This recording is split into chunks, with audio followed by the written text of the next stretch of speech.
Ladies and gentlemen, please welcome David Von Drehle, columnist for the Washington Post.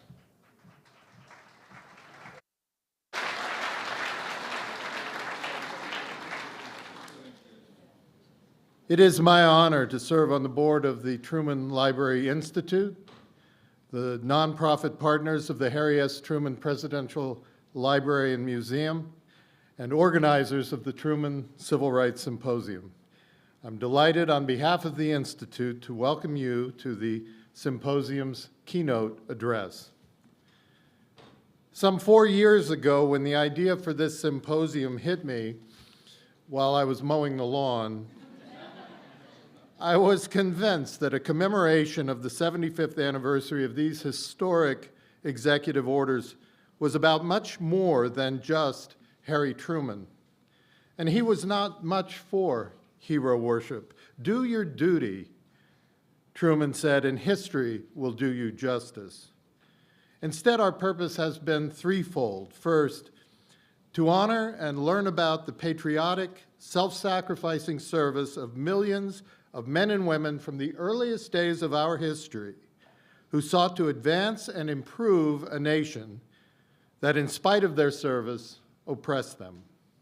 Second, to examine the power of their example in motivating one American leader, the unlikely grandson of slave owners, to do his duty and turn his power as president in the direction of justice.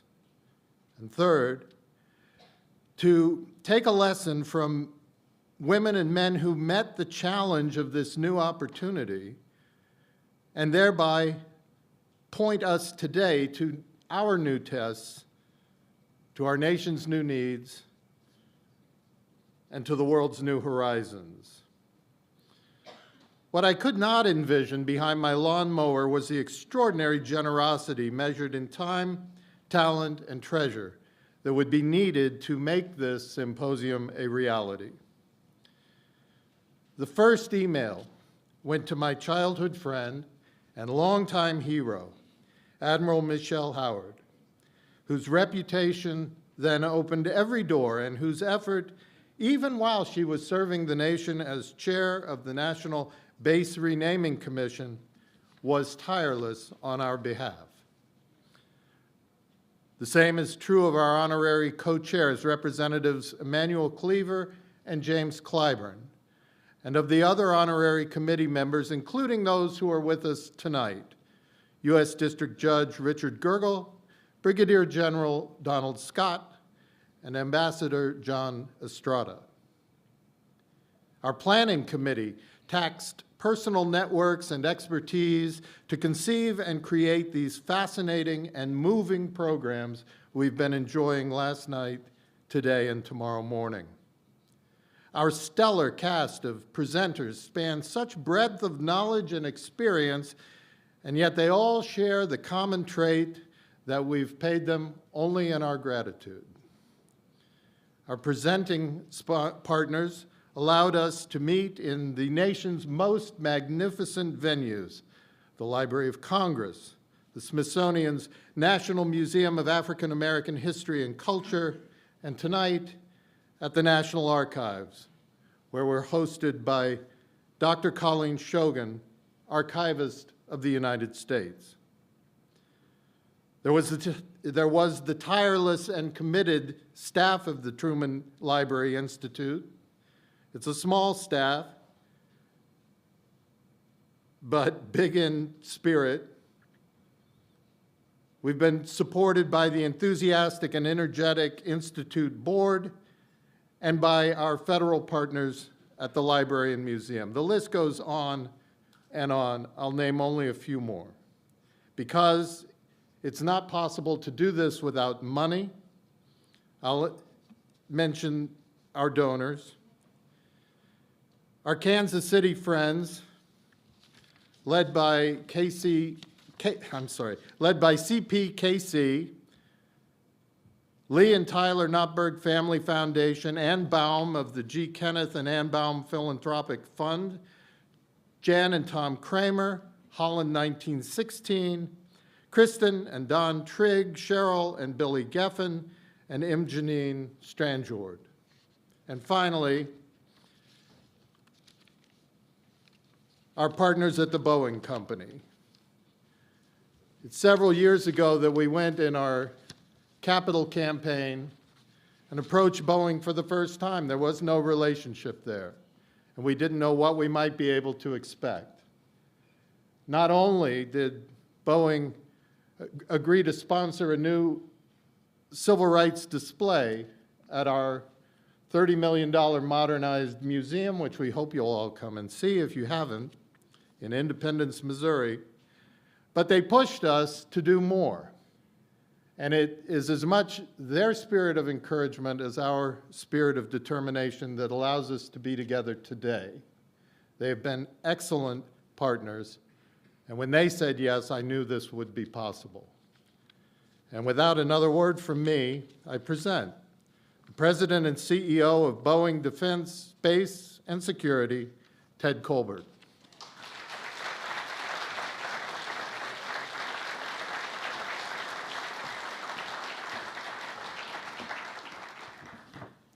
Good evening, ladies and gentlemen. We have so many distinguished guests in the room. I'd just like to welcome you. There are entirely too many to name, but I'll say welcome once again to everyone. On behalf of my 150,000 teammates at the Boeing Company, it is an honor to support the Truman Civil Rights Symposium and commemorate the 75th anniversary of Executive Order 9981.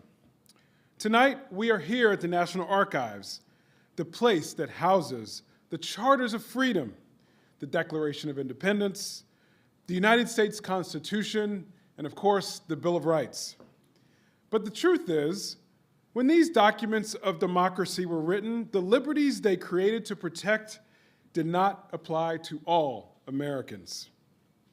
Despite serving in every American conflict since the Revolutionary War, African American freedoms, even their freedoms while fighting and protecting our nation, were not, in fact, actually equal.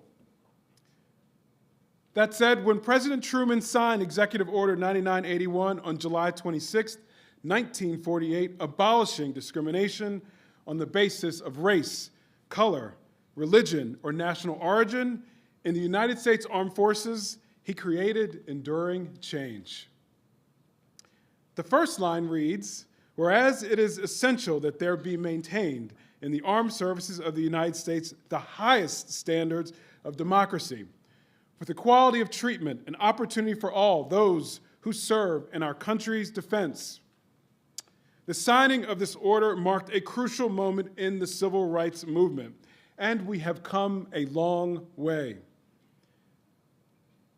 Fast forward 75 years, and there's still work for us all to do together. At Boeing, our dear company, we acknowledge the toll that systemic racism and social injustice have had on people of color, particularly the Black communities here in the United States. We also believe that actions are much, much stronger than words when it comes to diversity, equity, and inclusion. We must act, as Truman did, to address the gaps in treatment and opportunity in our country. Through a mix of grants and sponsorship events just like this one, and employee giving across our company, we are focused on education equality in the United States and diversifying the aerospace talent pipeline around the world. Boeing partners with historically Black colleges and universities through organizations like the Thurgood Marshall College Fund and external technical affiliates like the National Society of Black Engineers, the Black Engineer of the Year, the Women of Color in Technology, to name just a few. Since 2018, we've quadrupled our intern hiring through our HBCU partners and extended the company's reach to more than 6,500 HBCU students in the country.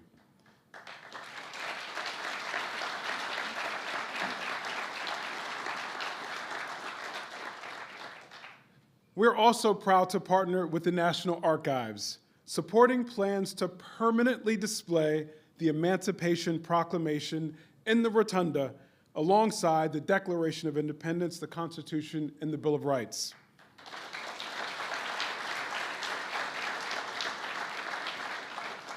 All of us at Boeing are committed to creating a more equitable, diverse, and inclusive workplace, and in turn, driving change that will lead to a more equitable and inclusive society. Diversity is a force multiplier, and when you create an environment where we can all show up every day as our authentic selves and contribute to a mission, you just can't lose. I am proud, very, very proud and privileged to serve as the first Black CEO of Boeing Defense, Space, and Security. And I'm grateful for all the African-American engineers and scientists, mechanics and electricians that came before me and worked diligently to solve the hardest challenges facing our industry. In order to be the first, you must build on hundreds and thousands of other firsts that have come before you. With Executive Order 9981, President Truman was the first to use his executive power to implement a civil rights policy, and we ought to be proud of that. Collectively, when you step back and reflect on all these firsts, you see this momentum of change. So I'd like to finish by saying thank you again to the Truman Library Institute for bringing us all together this evening to continue that momentum. And let's get on to the next first together. Thank you.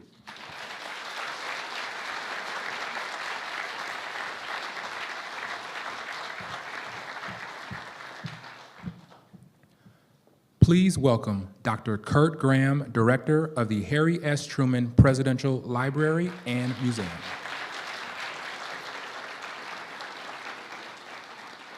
Good evening.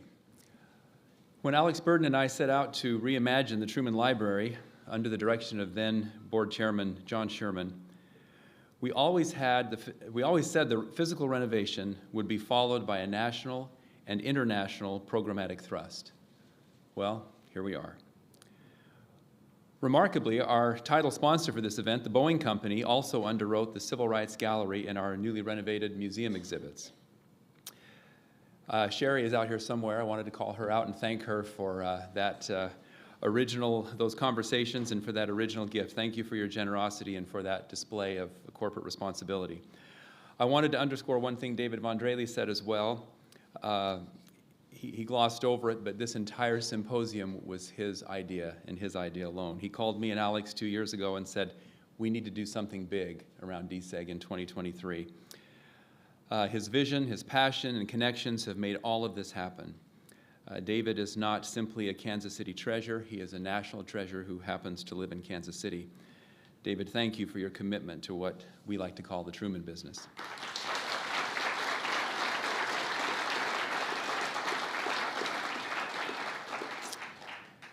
Eight years ago today, I went to work for the first time as the director of the Truman Presidential Library and Museum.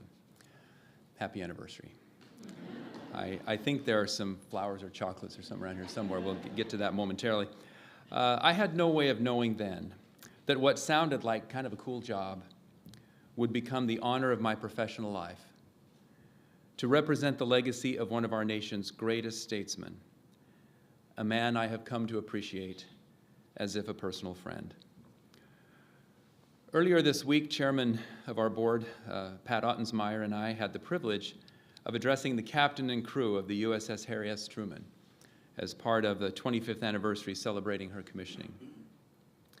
As I spoke to the sailors assembled on the flight deck of that massive aircraft carrier, I looked out into that sea of faces, the face of America.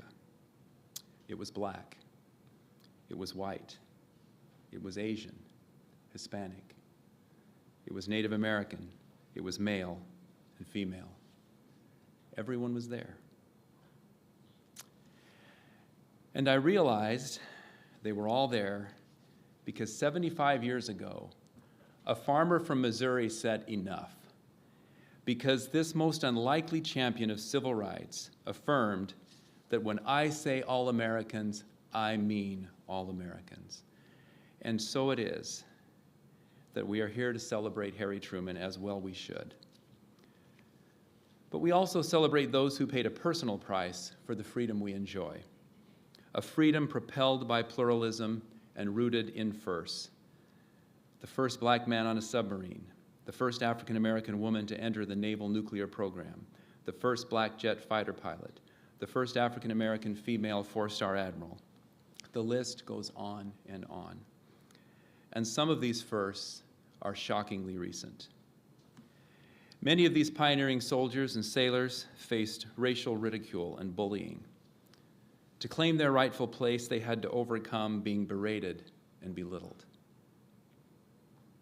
But those who went before them, those who would have been first, those who were denied their place, were beaten, blinded, and in some cases killed. As Judge Gergel and Congressman Clyburn so eloquently reminded us last night, human progress does not stop in the face of tragedy. Setbacks can, at times, serve as a catalyst for change. Isaac Woodard lost his sight that Harry Truman might see. His eyes were put out that ours might be opened, that we might see all Americans. This symposium is more than a celebration of past progress. It is a reminder that every generation must make the conscious choice to defend the rights of all Americans. President Truman made that conscious choice in his time. Today, our current president will soon stand right here to recognize the ongoing relevance of that critical decision. It is appropriate that this happen here at the National Archives, the parent agency of the Presidential Library System. I am delighted that the newly confirmed archivist is here to extend her personal welcome. Dr. Colleen Shogan is the 11th archivist of the United States, the first woman, and by my standard, the first scholar to hold this position.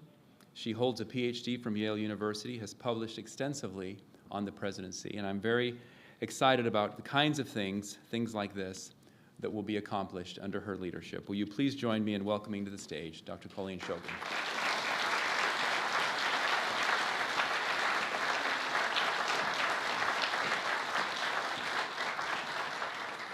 Good evening and welcome to the National Archives. We're thrilled to be part of this important celebration commemorating the 75th anniversary of President Truman's executive orders desegregating the armed forces and the federal workforce. Let me tell you a little bit about the National Archives and Records Administration, known to many as NARA. Our mission is to preserve and protect the nation's records and make them accessible so that all Americans can understand history. By doing this, we enable citizens to hold our government accountable and engage in our democracy as informed participants.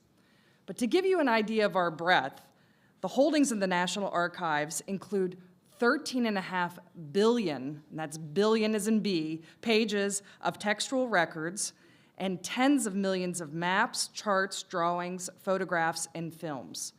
Close to 300 million of those records are in digital format, and you can access them online at archives.gov anytime. Now, as what Kurt said, I'm a scholar of the presidency and executive power. And because of that background, I strongly believe that the comprehensive study of our shared American history brings us together and strengthens our democratic ideals. I think it's very fitting that we're talking about Harry Truman today at the National Archives because Harry Truman was a great student of history. When he was about 10 years old, his mother gave him a blackboard. And on the back side of that blackboard, there were short biographies of all the presidents up until that time. Truman later reflected that reading those short sketches of presidents ignited his love of learning about the history of our country. So that's a really amazing story to me. Harry Truman certainly didn't know it at the time, but his blackboard was the very early version of our presidential library system. While our collection of federal records makes the National Archives and Records Administration the largest archive in the world, many citizens learn about American history through our presidential libraries. These 15 institutions, situated across the United States, give everyone a chance to see, hear, and learn about the various historical eras of our nation's past. And it's no surprise, given my background, I'm a big fan. I've got my presidential library passport right here, okay? You should get one too. In less than 2 weeks, I'll have another stamp on my passport when I visit the Harry Truman Presidential Library in Independence, Missouri. I'm pleased we're partnering this evening with the Truman Library Institute, one of our great nonprofit foundations which support NARA presidential libraries. I want to extend a special welcome to all of the foundation staff, board members, and donors who recently invested over $30 million in the renovation of the Truman Library, and I can't wait to see it. Our ability to share this important history with the American public could not happen without the dedication and generosity of foundations like this one, so thank you. I also want to give a special welcome to the history and social studies teachers from the Kansas City region who have come to Washington for this symposium. As the Archivist of the United States, I welcome every opportunity to engage with teachers to foster civic education and awareness of our democratic principles. Thank you again for visiting us this evening. I'll leave you with a very famous Harry Truman quote, which I like to repeat to myself from time to time. Do your best, and history will do the rest. Have a great evening.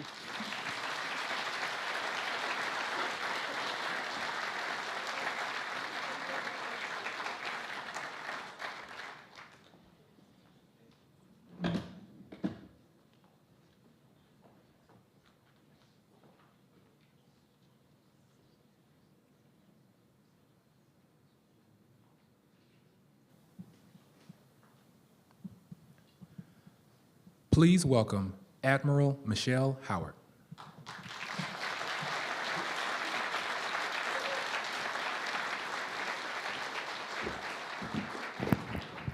Admiral, why do you get the step stool? Well, I wanted to have them make all of you kneel, but they said no. No, that's not appropriate. So everyone, good evening. Good evening to this wonderful event and commemoration. But this is a year of multiple anniversaries. What I don't want to be lost is that in the year, the 75th anniversary of Executive Order 9981, this is the 75th anniversary of the Women's Armed Forces Integration Act, signed out in June of 1948.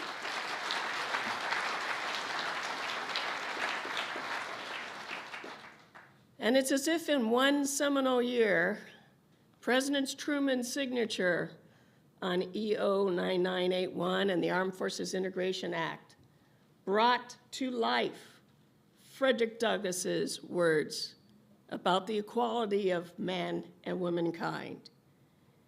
He was adamant, and he used to say this all the time, right is of no sex, and truth is of no color. But how did we get there, especially with the women? And those seeds were in World War II. And if I may, you're going to have to allow me to be parochial and just talk about the Navy and the waves. And I don't want to miss out on the spars and the WACs and the women Marines, but this is my history. The women of World War II who volunteered, all of them provided their talents willingly. But there are some stalwarts, and for me, one of them was Grace Hopper, first woman to get a doctorate from Yale in mathematics. As soon as the war broke out, she tried to get in. She didn't weigh enough, so they refused her. She argued her way in and was put on top of Harvard University to work on the first computing programs. And she, when she left the Navy, went on to become the inventor of Colbert. And if you haven't met Dr. Hopper, you have met her in some ways. This is the woman who invented the words, "There's a bug in the machine." So scientists, healers, instructors, women were allowed to volunteer and serve. But for my Navy, not African American women. And that didn't happen till the end of the war. Mildred McAfee was the head of the Waves. She and the Secretary of the Navy, Knox, were at odds. She wanted to bring women in, but she did not want to bring them in segregated. He didn't want to bring in any African Americans. We were the last service to bring in African Americans and to make them officers. It literally took the death of Knox and a new Secretary of the Navy for Mildred McAfee to get her way. And she brought in the first African American women as waves and made them part of the officer corps that she created. And it's because of her that we have some stalwart leaders, both in the officer and enlisted. And I will tell you about one, Edna Shannon Young from Tennessee, who when the war started would walk down the street of her small hometown, look at the American flag, and wanted to do something for her country. And so as soon as Mildred McAfee got the law changed, she was in, and she became a yeoman, and she was fantastic at it. So when the Armed Forces Integration Act was passed in June of 1948, 75 years later this month in July of 1948, Edna Shannon Young enlisted as one of the first 6 women to enlist in the Navy as active duty. And there's this fantastic picture of her and the other woman raising their right hand and swearing the oath. So this great work of all these women has to be put in the idea of that they were volunteers. Women have never been conscripted in any of our wars.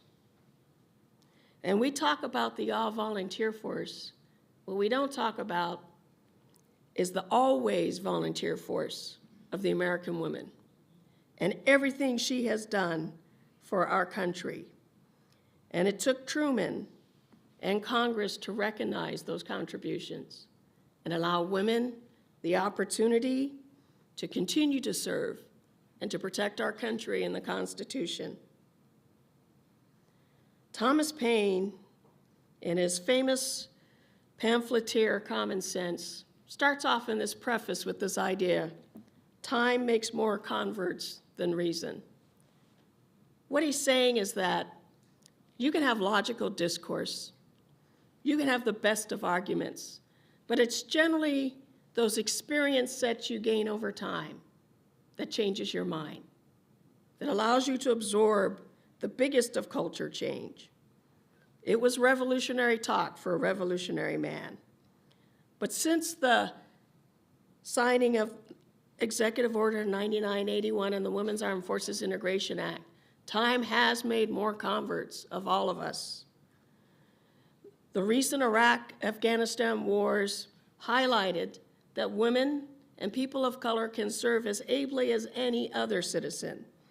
And I was delighted when I was a 4-star to read a quote from an NCO on the ground in Afghanistan. The reporter was pushing him on the potential inadequacy of some of his comrades. And Sergeant Vetterkine said this, "There is no female soldier. There is no soldier, no male soldier. Out here, our sex is soldier." President Truman set the conditions that allowed us, through love of service and love of our country and devotion to the Constitution, he set the stage so that we, the people, are now all of the people. Truly, a man who created common sense for our age. Thank you.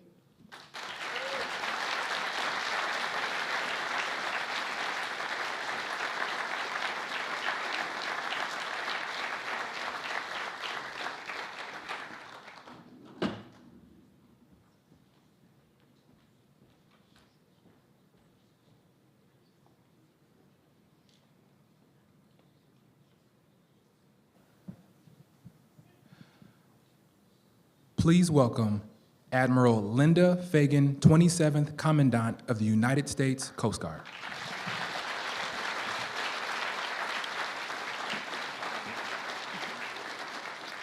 Good evening, distinguished guests. I just want to thank Admiral Michelle Howard for her courage and trailblazing for all of us. What an incredible example she has been to women and all of us who are currently serving in the service.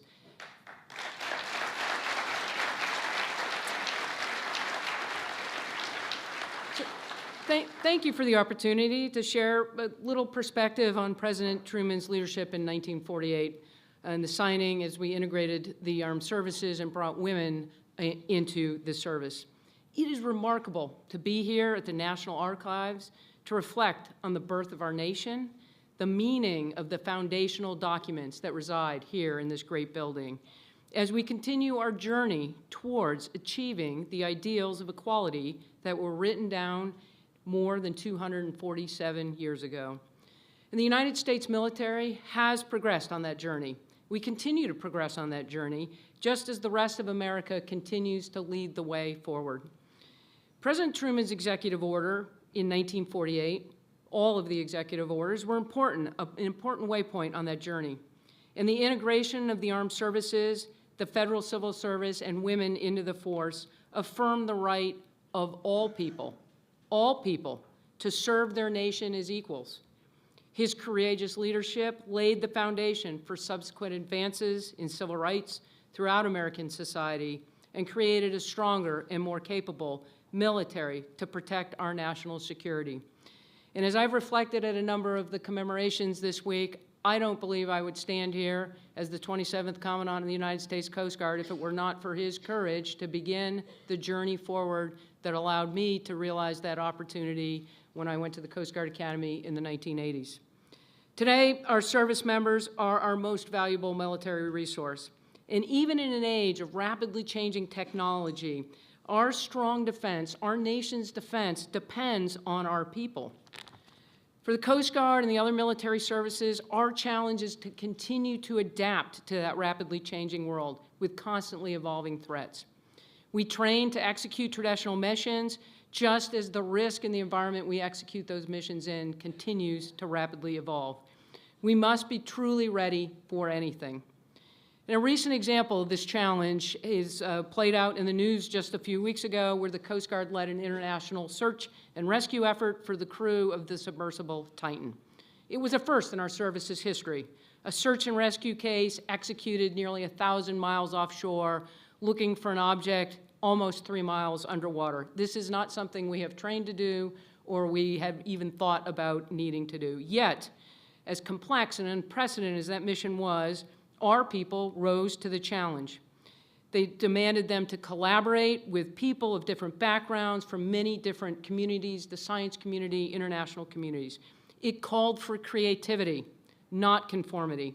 It required every person to challenge their assumptions, to think different, and contribute to that mission. And the success was a result of the diversity of the team that was enabling that search and rescue. And in the complex and unpredictable global security landscape, diverse and inclusively led teams outperform non-diverse teams. It is a fact that diversity brings readiness and resiliency and creativity to teams. To succeed in the future challenges the Coast Guard and the entire U.S. military will confront, we must harness the experience and perspectives of every member of our workforce. Our workforce must reflect the great diversity of the nation we serve. We must create the climate where all are welcomed and valued.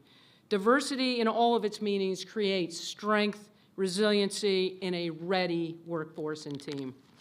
President Truman understood that the strength of our military is drawn from the strength of our entire nation. And he built that understanding through his own military service, leading soldiers in combat during the First World War. And as president, as he made the decision that brought World War II to a conclusion and laid the groundwork for the international order that we still rely on today, he knew the United States would require a strong military, and he knew what was necessary to build that strong military for the nation. In his own words, as written in Executive Order 9981, it is essential that there be maintained in the armed services of the United States the highest standards of democracy with equality of treatment and opportunity for all those who serve in our country's defense. Those words were true in 1948, and they are true today. Thank you for the opportunity to share some perspective with you this evening. Thank you for supporting the United States Coast Guard and the United States military. Thank you.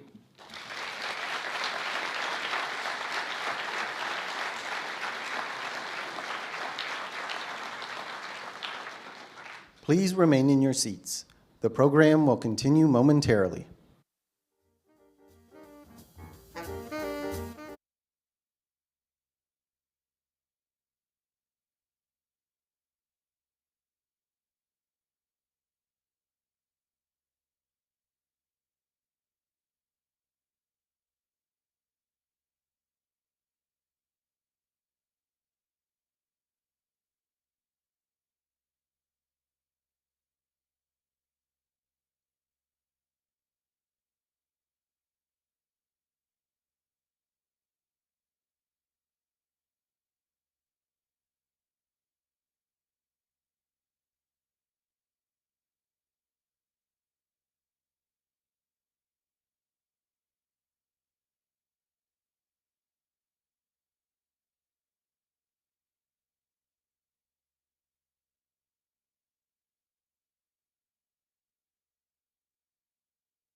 Please remain in your seats.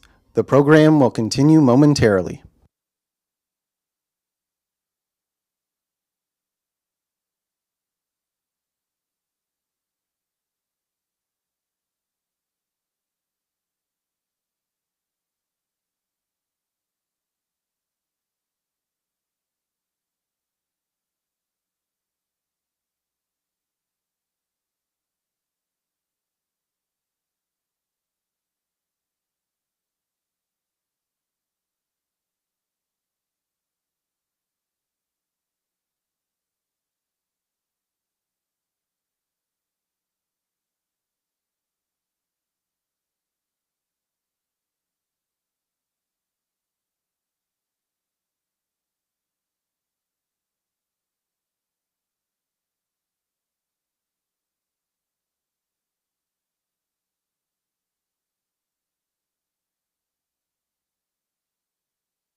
Good evening.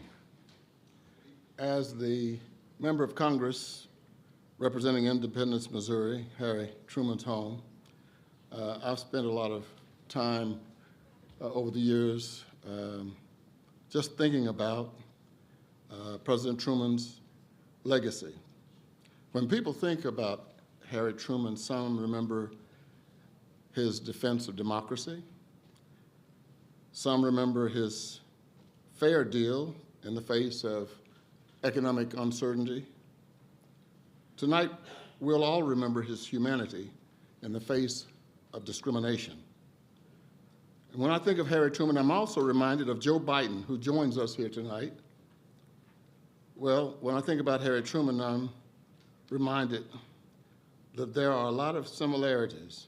Both men came from working class backgrounds, and they used grit and determination to ascend to the presidency. They were drawn to public service not by ego, but the need to go.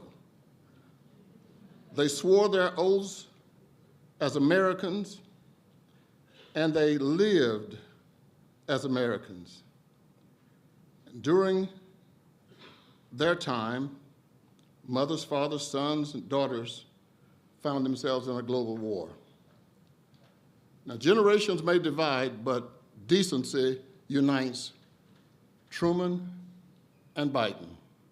President Biden's commitment to the working class, affordable education, and social equality embodies President Truman's view of the fair deal, and it calls us to build back better. You never heard that term before. I'm creative.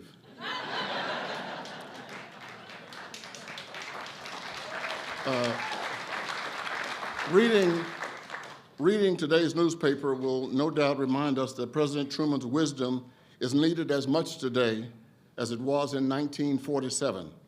Too often, my colleagues turn to Scripture without realizing their own hypocrisy. Blessed are the poor in spirit, unless they need some income assistance. Blessed are those who mourn, unless they are saying Black Lives Matter. Blessed are the meek, unless they're gay, trans, female, black, or brown. Blessed be the leader whose spirit can do both things. Thank you for joining us tonight. When I think about this short program tonight and the president being here with us, it reminds me of my grandpa. Almost anything will. And my grandpa was a great preacher, and he would have his grandchildren sitting in front, and he had a cane. So we knew what that meant. And one Sunday, Grandpa stood up as he did every Sunday for the offering. And the ushers came down, got the plates. Many of you who are in Protestant churches, you've seen it. They go out and pass the tray. And they brought the tray down to the front for the blessing of the offering. And Grandpa said, "Get it out of here." And everybody looks quizzical. I said, "Get it out of here. Get those plates out of here right now." And so they turned around to leave, and one of them had enough gumption. He turned around and said, "Pastor Cleaver, why do you want us to get it out of here?" He said, "Because it's tainted. This is a tainted offering." And they said, "What do you mean it's tainted?" He said, "It tain't enough."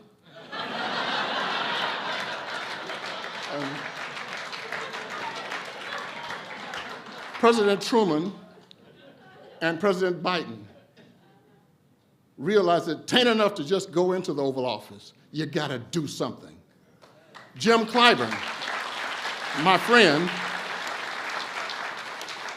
realized that it tain't enough to just get oneself elected. You have to help get somebody else elected. And so remember, Truman, Biden, tain't enough.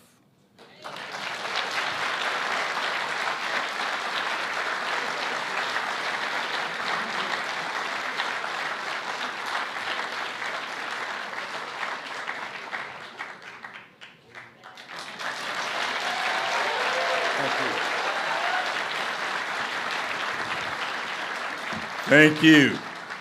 Thank you very much. I hope I'm enough.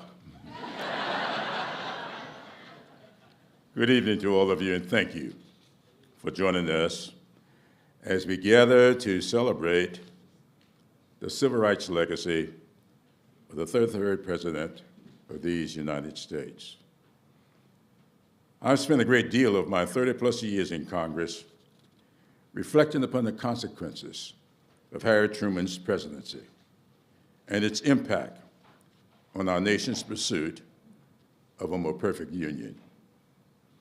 President Truman's heritage would suggest that he would be an unlikely champion for civil rights.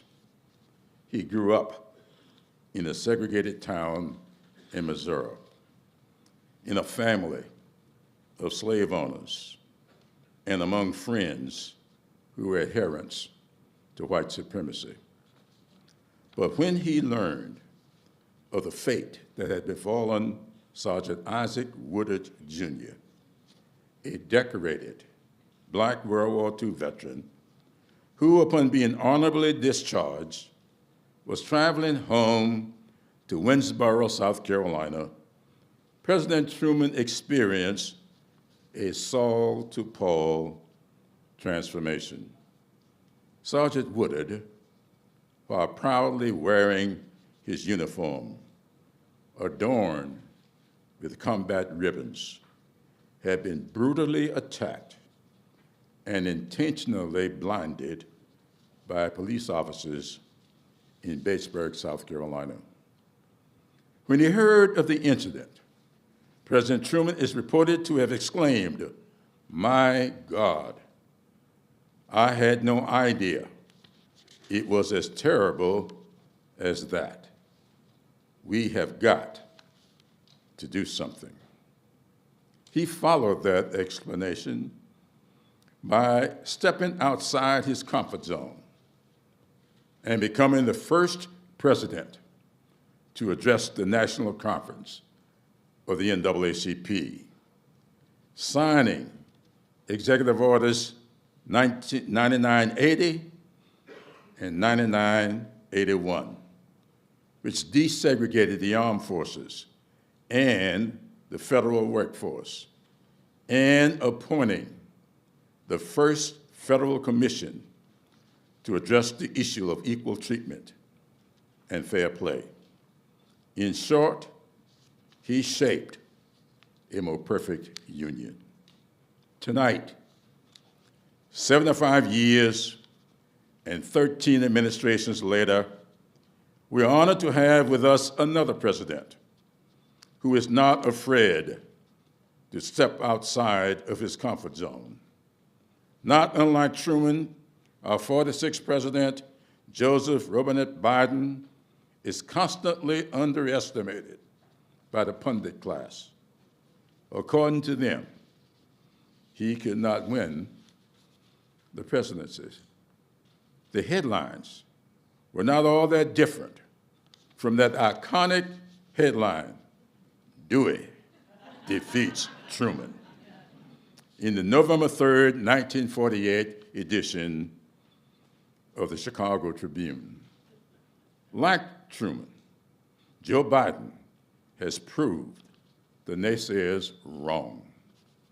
When he came into office, prognosticators opined that it would take years to regain the jobs and economic footing lost during the once-in-a-century coronavirus pandemic, and an inept response. President Biden responded with the American Rescue Plan that put shots in arms, reopened schools, and cut child poverty in half. It spurred an historic and equitable economic recovery. The bipartisan infrastructure law that provides long overdue funding to repair roads and bridges, provide much needed public transit and high-speed rail, makes the largest investment in clean drinking water in American history, and help ensure every American has access to affordable, high-speed internet. The CHIPS and Science Act that is bringing semiconductor manufacturing back to American soil and creating regional tech hubs to ensure Silicon Valley's prosperity will be shared across the country. The Inflation Reduction Act, which includes historic investment in clean energy manufacturing and takes on Big Pharma to bring the cost of insulin and other prescription drugs down. The Safer Communities Act, to tighten the loopholes in background checks for firearm purchases and break the cycle of violence through crime prevention and mental health treatment investments. The PACT Act upholds our sacred commitment to our veterans by expanding health care screenings, assistance for Iraq and Afghanistan veterans, and surviving families impacted by toxic exposure. The PACT Act, thank you.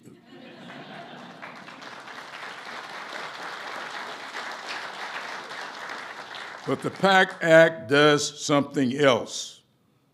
It went back and grabbed those Vietnam veterans who did not get proper assessments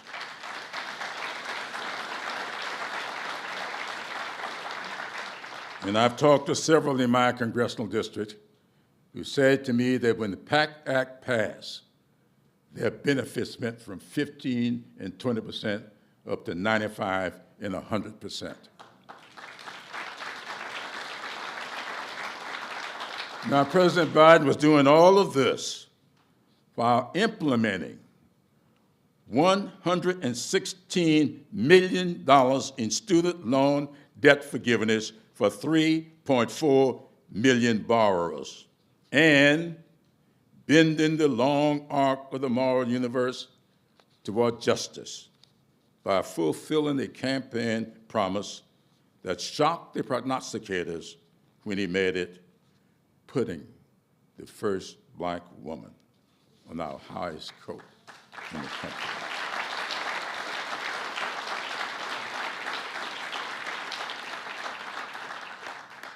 President Biden has repeatedly stepped outside of his comfort zone and delivered for the American people because of his wisdom, courage, and determination. Unemployment is at a 50-year low.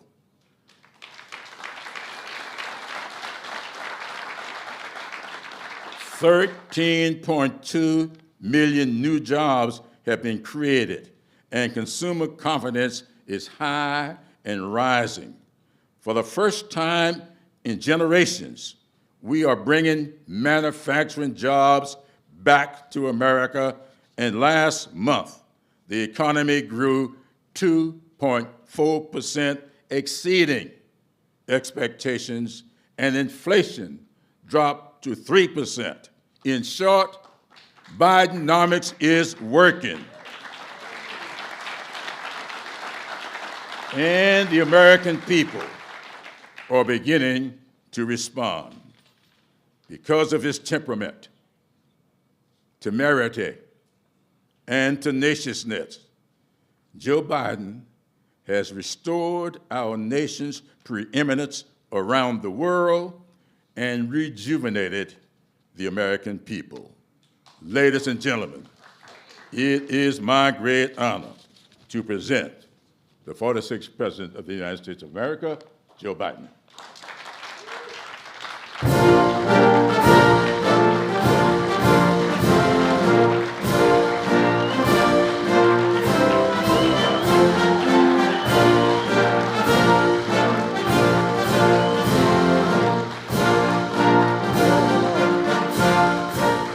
Thank you. Please be seated. You know, I had an opportunity to meet members of the Truman Board, and we're talking about all that Harry Truman did. And I was reminded, and I'm going to send the Truman Library a copy of it. My grandpa was an Irishman named Ambrose Finnegan, and I lived in Scranton till the economy just drew down and there was no work. My dad was a salesperson, and we moved down to Delaware, Claremont, Delaware.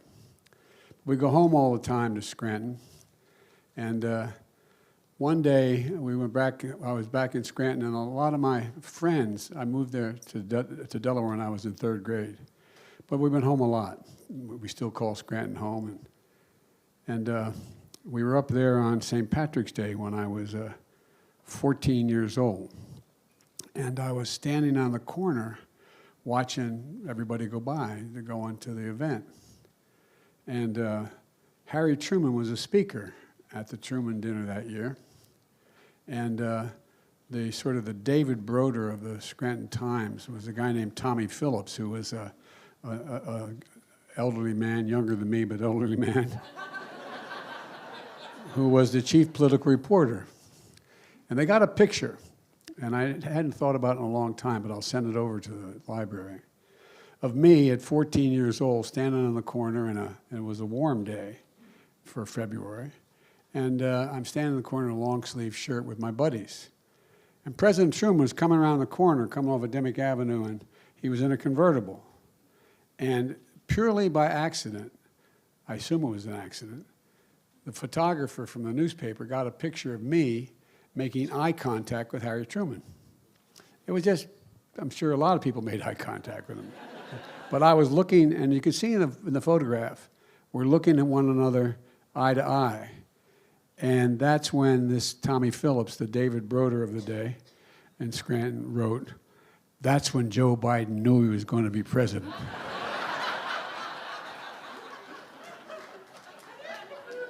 I knew I was going to be president when Jim Clyburn went ahead and endorsed me. That's when I knew I was going to be president. Thank you, Jim.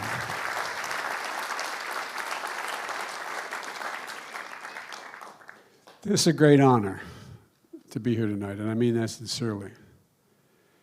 Summer 1918, First World War. Train moves through the outskirts of Paris. An American Army captain rides alongside an all-white regiment heading to the front lines. The son of a slave state, the grandson of slave owners, Captain Harry S. Truman, looks through his glasses toward the blood-stained soil of the Second Battle of the Marne that ended just a few months before. It was a pivotal victory that led by the vital part of America's 369th Infantry Regiment, the Harlem Hellfighters, an all-black regiment that spent 191 days on the front, longer than any unit of its size in history. A link in a distinguished line of ancestors and descendants, enslaved and free, risking their lives in every war since our founding for ideals they hadn't fully known on American soil, equality and freedom. A fearless captain on a consecrated battlefield in a segregated military, a snapshot in time of the work of all time to redeem the soul of America, which we're still struggling to do. Representatives Clyburn and Cleaver, the Truman families and leader of the Truman Institute, distinguished guests, my fellow Americans, I speak to you tonight, not from a battlefield, but from another sacred place, the National Archives, home of timeless words that point to our North Star, a light for the dreams and the pains of centuries of enslaved people in America. An idea, once the most simple and the most powerful idea in the history of the world, that we're all created equal, endowed by our Creator with certain inalienable rights, and deserve to be treated with equality, not just at the beginning, but throughout our lives. A covenant we made with each other, so central to who we are, that we enshrined it in our Declaration of Independence. We hold these truths to be self-evident. Our Constitution, we the people.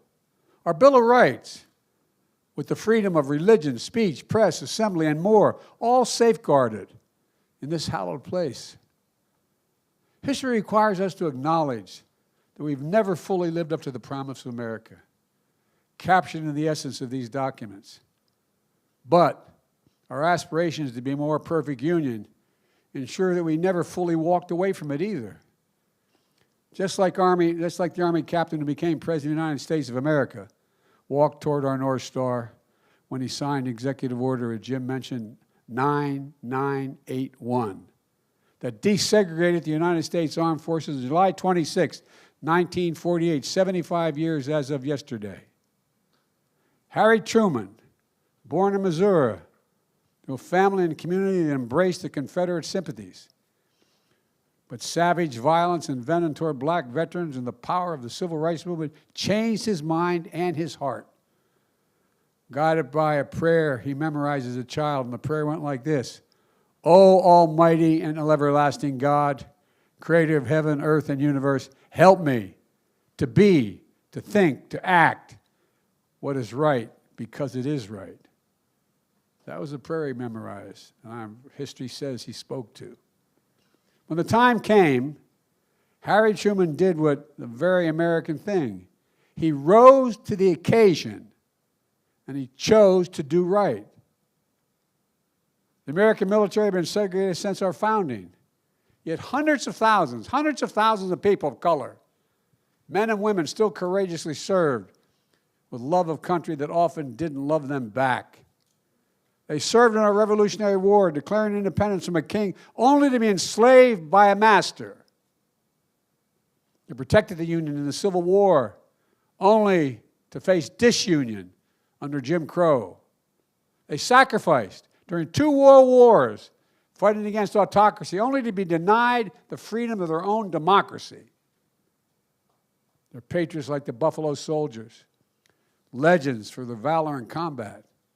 The Tuskegee Airmen, flying more than 15,000 sorties into battle. Native Americans serving in our military at the highest rate of any demographic and nearly 5 times the national average. Hispanic Americans, like those of the 65th Infantry Regiment, helping liberate a Nazi concentration camp and protect Allied roads and airfields and posts. Asian Americans, Native Hawaiians, Pacific Islanders, like the 442nd Regimental Combat Team, liberating Europe, a team that included one of my dearest and closest friends and a mentor of mine when I got here as a 29-year-old kid, the late Senator Danny Inouye, who served in the Senate with another friend, the great Hawaiian veteran, the late Senator Daniel Akaka. The list goes on, including rank-and-file cooks, custodians, secretaries, mailmen, too often overlooked and forgotten, but made it work. Yet, when these veterans came home, they were still denied equal opportunity in housing, education, jobs, even marriage. Families held in incarceration camps. Many of them denied the benefits of the GI Bill because the states put up barriers to be able to collect that GI benefit. And targeted and racist violence that was callous and all too often casual and common. Let me take you back to 1946. Jim already spoke to this. February, South Carolina, Sergeant Isaac Woodard, a decorated black World War II veteran, saw 3 years of war in the Pacific. Returning home to finally see his family, he asked the bus driver to stop so he could use the restroom. Instead, the driver called the police. On arrival, the cops pulled him off the bus while he was still in uniform. Beat him so badly they permanently blinded him. Beat him so badly they blinded him. And he was in his uniform. I'm still astounded by the cruelty and viciousness. Sergeant Woodard reunited with his family, but he could never look into their eyes again. 5 months later, July in Georgia, Army veteran George Dorsey, who spent 5 years in the Pacific, home with his wife for just 10 months. They were driving with his brother-in-law and sister, who was 7 months pregnant, when a white mob attacked them, pulled them from their car, and fired 60 shots, 60 60 shots at close range, leaving their bodies barely identifiable. My God, how sick. It's unbelievable what racism, fueled by ignorance, can unleash in this country.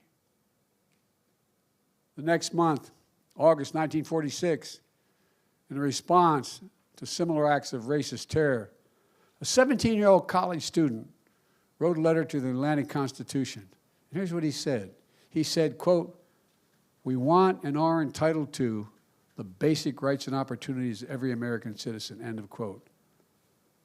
That was a college student at Morehouse College. His name was Martin Luther King Jr. But a young king wasn't the only person awakened. A president was awakened as well. Harry Truman felt a moral imperative to respond to the mistreatment of black veterans. He heard their calls for a double victory, to win freedom abroad and at home. He felt the urgency from civil rights leaders like A. Philip Randolph and the NAACP. An unlikely character in the civil rights story of America, Harry Truman set his sights on our North Star. He created the President's Commission on Civil Rights that issued the groundbreaking report entitled, "To Secure These Rights." That was entitled, "To Secure These Rights," condemning segregation and outlining, I should say, changes in law and policy, protecting the right to vote, prohibiting discrimination in jobs and transportation, desegregating the military, and much more. But as you might guess, the backlash was instant. A friend wrote to him pleading to change course. But President Truman wrote back, quote, "I'm asking for equality of opportunity for all human beings. And as long as I stay here, I'm going to continue to fight," end of quote. Members of his own party, members of the military, rejected his civil rights agenda. Undeterred, Harry Truman acted. And we're a much better nation for his courage and commitment and for the sacrifice and service of all our patriots who fought for our democracy.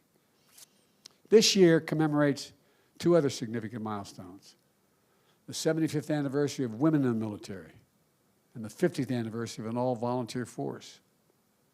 And as Commander-in-Chief, I'm honored to oversee the greatest fighting force, literally, not figuratively, in the history of the world, and that's not hyperbole.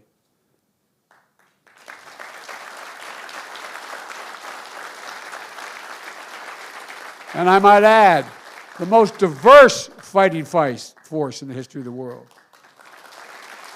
And folks, these two points are not unrelated. More than 40% of our active duty force are people of color. 40%. About 20% are women, up from just 2% in 1948. A fighting immigrant force and those native born, hailing from big cities, suburbs, small towns, tribal communities. As our military became more diverse, it became stronger, tougher, and more capable. Proving our diversity is a strength, not a weakness, a necessary part of our warfighting, our deterrence, and our successful military operations. And our unity, out of many, not division, ensures good order and discipline, unit cohesion, effectiveness, and military readiness. We've seen it with generations of patriots, regardless of who they are mentored by and trained by, fellow servicemen from every background, like my friend, the late Colin, he was a friend. Like so many veterans, I've had the privilege to award our nation's highest honors, working toward the same mission, forming lifelong friendships, returning home to put on civilian clothes and enrich every part of American life, bonding through a deep love of our nation that draws our greatest strengths and our greatest strategic assets, the full talents of all the American people. And I mean that, think about it, the full of all the American people. Some of you are tired of hearing me saying it, I've been said for many years. We have many obligations as a government. We only have one truly sacred obligation: to prepare and equip those we send into harm's way and care for them and their families when they come home and when they don't. For me and my wife, Jill, for our family, it's personal, like many of you. Among the most important duties Jill and I have stood at Arlington to undertake the right of remembrance, so we have back home, and as we have back home in Delaware for our son, Major Bo Biden, Bronze Star, Conspicuous Service Medal. In fact, Jill couldn't be here tonight because she just returned from Europe, where she paid her respects at the Brittany American Cemetery, the final resting place of thousands of Americans, World War II troops. It matters to Vice President Harris and our entire administration. It matters that we have the best leaders to lead the best force in the world that represent our entire country. From my perspective, that's America. That's America. It includes the first ever black Secretary of Defense who wanted to be here tonight, but he's traveling to the Indo-Pacific to strengthen our security ties in the region. Secretary Lloyd Austin, a decorated former four-star general. A warfighter with more than 40 years of service, embodying the very spirit of why we're here tonight. There's Deputy Defense Secretary Kathleen Hicks, a prodigious scholar and leader, the first woman confirmed as Deputy Secretary of Defense. I also got confirmed 2 four-star generals that lead our combatant commands, second and third women in the history to do so. It matters. But something dangerous is happening. I've worked across the aisle my entire career. I think my colleagues will attest to that. I have good friends who are Republicans. We disagree. A guy I disagree like the devil with, but is a decent and honorable man and does what he says, is a Republican leader in the Senate. We disagree on almost everything. The Republican Party used to always support the military. But today, they're undermining the military. The senior senator from Alabama, who claims to support our troops, is now blocking more than 300 military operations with his extreme political agenda. Like General C.Q. Brown, F-16 pilot and a wing commander, the first African-American to lead any branch of the armed service, to be the next chairman of the Joint Chiefs of Staff. That's who I've nominated. He's waiting. Admiral Lisa Franchetti, the second woman in our Navy ever to achieve the rank of four-star admiral, who I chose to make history again as the first woman as Chief of Naval Operations. I've also nominated other outstanding leaders of all backgrounds. We need them. Right now, tens of thousands of America's daughters and sons are deployed around the world tonight, keeping us safe from immense national security challenges. But the senator from Alabama is not. For the first time in more than 100 years, we don't have a sitting confirmed commandant of the Marine Corps. By the fall, we may not have a chairman of the Joint Chiefs of Staff. We may not have a military leaders for our Army and Navy either. This partisan freeze is already harming military readiness, security and leadership, and troop morale. Freezing pay, freezing people in place. Military families already sacrificed so much, unsure of where or when they change stations, unable to get housing or start their kids in the new school because they're not there yet. Military spouses forced to take critical career decisions, not knowing where or if they can apply for a new job. A growing cascade of damage and disruption, all because one senator from Alabama and 48 Republicans who refused to stand up to him to lift the blockade over the Pentagon policy offering servicemen and women, their families, access to reproductive health care rights they deserve if they're stationed in states to deny it. I think it's outrageous, but don't just take it from me. Hundreds of military spouses petitioned to end the extreme blockade. One spouse, referencing Senator from Alabama, said, quote, "This isn't a football game. This nonsense must stop right now." Enough. It's time for the Senate to confirm the next chairman of the Joint Chiefs of Staff, the next commandant of the Marine Corps. It's time for service members to receive the pay and promotions they've earned and deserve. It's time for the Senate of Alabama to let these generals and admirals fully serve their country and service members care for themselves and their families. I urge Senate Republicans to do what they know is right, keep our country safe like Harry Truman. Approve all those outstanding military nominees now, now, now. Which was routine in the past, I might add. out for the attacks on our military from those voices slandering the American military, saying it's becoming weak, soft, and less capable. We hear it from the senior senator from Missouri, who held his fist high and saluted January 6th, even as veterans turned, police officers protected him and our nation, as insurrectionists held a dagger at the throat of democracy. We hear it from the junior senator from Texas, who fell for Russian propaganda suggesting that their military, the Russian military, is better than ours, calling our military emasculated. Where the hell? Sorry.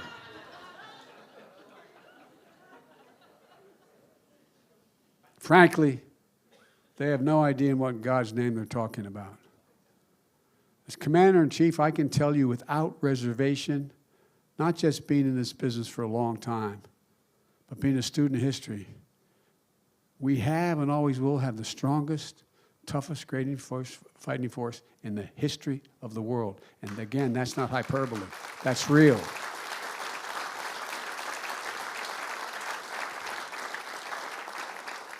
I'm sorry to go on, but as my grandpa would say, this gets my goat. Let me close with this. In June of 1865, a major general from the Union Army arrived in Galveston, Texas, to enforce the Emancipation Proclamation and free the last enslaved Americans from bondage. Juneteenth, a day that reflects the psalm, what the psalm tells us. Quote, weeping may endure for a night, but joy cometh in the morning. Last month, 2 years after I made Juneteenth a federal holiday, the first new federal holiday since Dr. Martin Luther King Day, nearly 40 years ago, I hosted a Juneteenth Congress at the White House, the beacon of our republic, I might add, built by enslaved people. Watching their descendants, students, dancers, singers perform in that lawn of the White House was spiritual. To think, thousands of black Union soldiers killed during the Civil War. Think, enslaved people remained shackled 2 years after emancipation. To think how many long nights they looked to the light and the North Star to keep the faith that despite Americans' original sin of slavery, this nation could be saved. That is patriotism. That's patriotism. During that powerful concert, we heard the great Jennifer Hudson sing from her soul about the glory that will come and echo an anthem of a movement. I can't sing, so I'm not going to try. But I'll quote, it's been a long time coming, but I know a change is going to come. Oh, yes, it will. That's what happened 75 years ago when an American president chose to do right. And that's what we commemorate tonight. A forward march in our own lives, in the life of the nation, toward the North Star, the idea of America that beats in the heart of all of our people. I know we'll do this. I've never been more optimistic about America's future. Let us reflect and repair. Let us rise to the occasion and redeem the soul of this nation. Treat each other with decency and respect. Change the dialogue. Let's remember who in God's name we are. We're the United States of America. And there's nothing, think about this, literally, there's nothing we've ever set our mind to we haven't accomplished. Nothing, ever, if we decided we're going to do it. Nothing beyond our capacity when we act together. So let's reach out, even to those who have less than generous. Try to pull them in so we can act together. And I mean this from the bottom of my heart. May God bless you all. And may God protect our troops.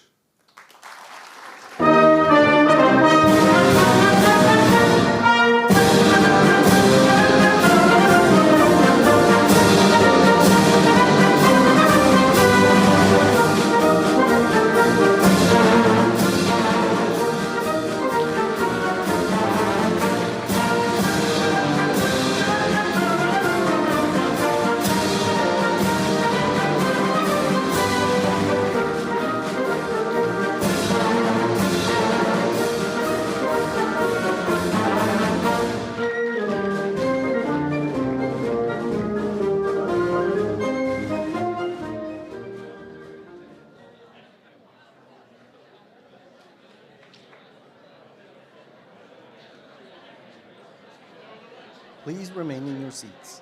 The program will continue momentarily.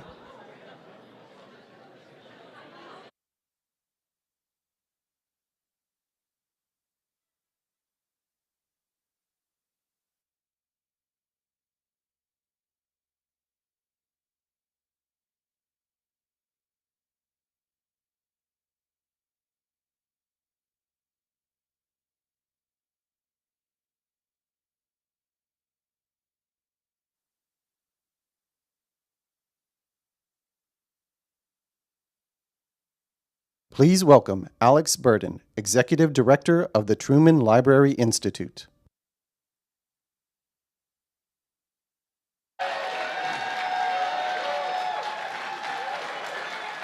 Testing, testing. Testing, testing. This one's working. I got my lesson after last night. What a night. What a speech. What a president. I've got a little bit I want to say tonight, but before I get started with my script, I feel like I was put in the role of a closer last night and tonight. But then after last night, following Jim Clyburn and Judge Gergel and Josh Earnest and Barack Obama, I felt like maybe I'm not the closer, maybe I'm the pitcher they put in when you're about 9 runs down. They need somebody to come in and burn up some innings, so I'm burning up some innings. And so proud to be on the same stage that President Joe Biden just occupied, hearing the words Harry Truman, the name Isaac Woodard, desegregation of the military coming from the current president's mouth, celebrating the president that so many of us adore and work so hard for. I'm filled with pride. I'm filled with gratitude to all of you who are a part of this. Kurt Graham and I came to town with our board chair and the president's grandson earlier this week, and over the last several days, the United States Coast Guard, the United States Navy, the USS Harry Truman, the National Archives, the Smithsonian, the Library of Congress, congressmen, senators, and the President of the United States has joined with us to celebrate, to commemorate this incredibly important moment. Thank you.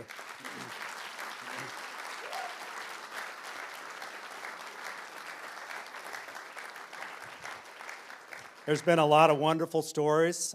We had 3 great programs at George Washington University today. Those stories, those programs are recorded and available on our website, trumanlibraryinstitute.org, our YouTube channel. We've met some incredible veterans, the panel of 4 veterans that were with us, Admiral Howard, General Terrence Adams, General Donald Scott, and Ambassador Estrada. Fantastic stories, great American stories. I encourage you to watch them. One name that we've heard consistently, the name that really got President Truman's attention 75 years ago, was Isaac Woodard, the brutal beating that led to President Truman's awakening. I'd like to introduce Isaac Woodard's grandniece, who is with us for the symposium. Laura, are you in the audience? Hi, Laura. Laura Williams.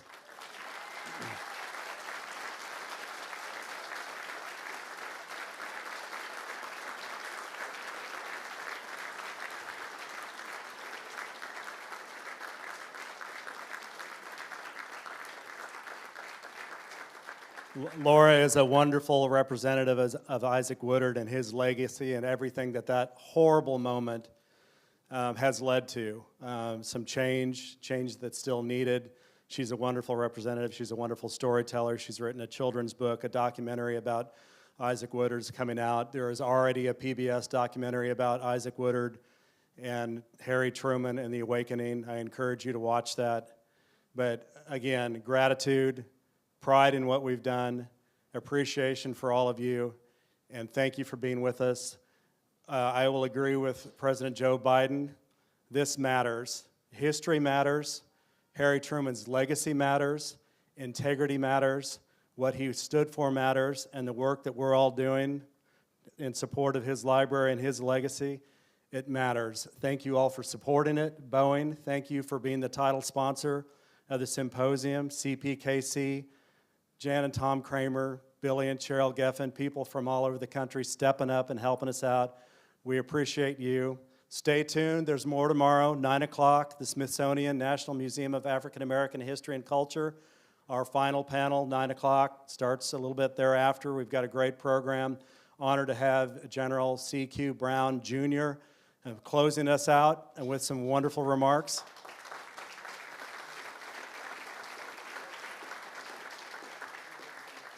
I think my 56-year-old arm's out of gas, so that concludes my remarks. I hope you have a wonderful evening, and take care. Thank you.